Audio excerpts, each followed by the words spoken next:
Hi, this is Ray. Today I am going to talk about addictions. Today I will talk on a simple as possible way about the following topics. So let's begin. Part 1. What is an addiction? An addiction is a persistent and intense urge to use or do things that create some type of psychological or physical pleasure. It has been proven that having any addiction over long periods of time can alter brain function.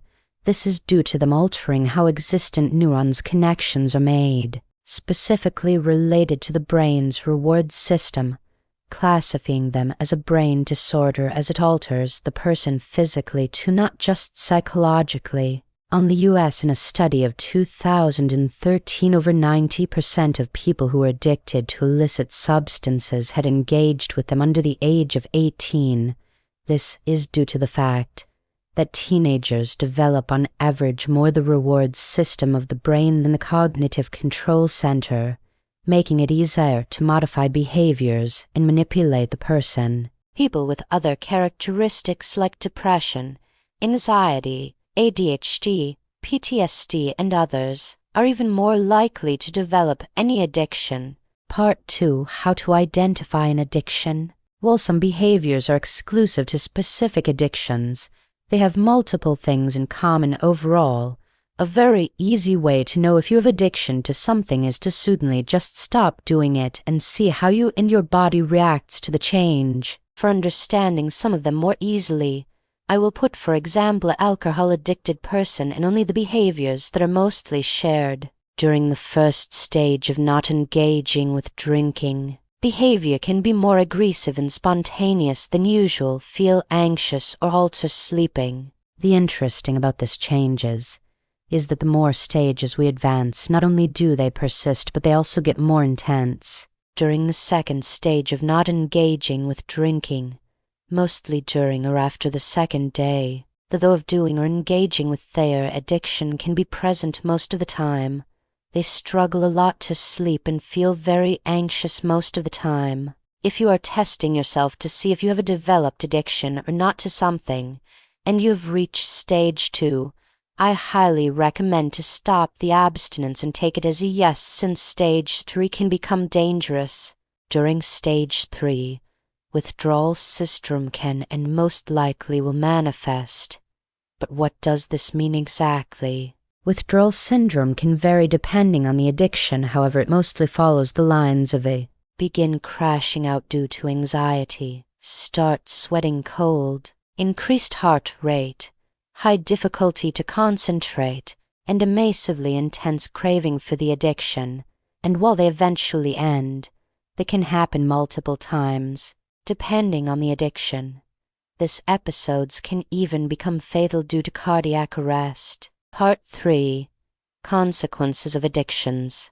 There aren't just the obvious health problems to consider, but also the social, psychological, and economic ones that these bring. For example, someone who is addicted can have a hard time making with keeping relationships due to anxiety and mood unbalance.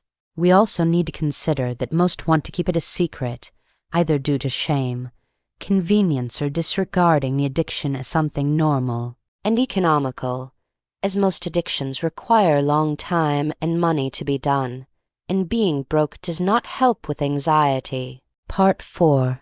How to control an addiction. Once an addiction has been identified, the most important thing to do is not try to stop it instantly, but to stop it from getting worse and then continue from there.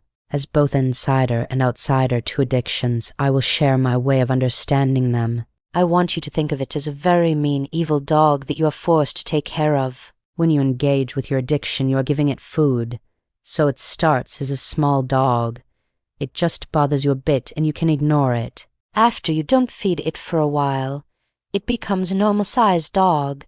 It is more annoying and loud, but you can keep doing some of your things. However, if you don't feed it for a longer while, it becomes a big mean wolf and attacks you until either you are forced to feed it so it does not hurt you for a while, or you fight it until it dies of hunger. Depending on how much the addiction has developed on the person, The rate at it changes from small dog to mean wolf can be slower faster, while also taking more times feeding it to make it stop for a while. Now, my tips to keeping an addiction under control is to make it a task instead of something enjoyable. Basically, remove all the fun out of it and as boring as possible, by feeding it as fast as possible, so it takes as little as possible of your day to day. Be by making it as tedious to engage with as possible, not by removing access to it yet, but by having anything related to it hidden so you don't remember it by accident and on hard places to access.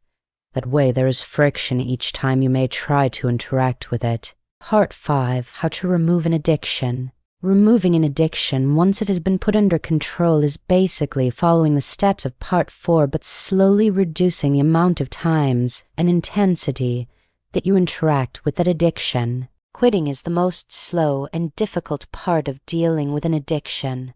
This is why it is recommended to have someone help during the process, as it not only puts a lot of emotional strain on you, but also can be dangerous for the reasons stated before depending on which it's being dealt with. That is why being in company with someone of trust or very distracted are also very important things to do when trying to quit any addiction. I highly recommend to do activities related to exercise during this period of time, as it not only will make your health better, but doing exercise generates dopamine. This means that the brain is chemically speaking forced to generate at least some happiness to substitute the fake one that is created from the addiction. If you have reached this point of the video, I hope that my knowledge of the topic has been of interest for you, and if you have ended up on it because of having one, my heart goes to you and wish you the best of luck into dealing with whatever you have to. This is Ray, and I hope you have a nice day.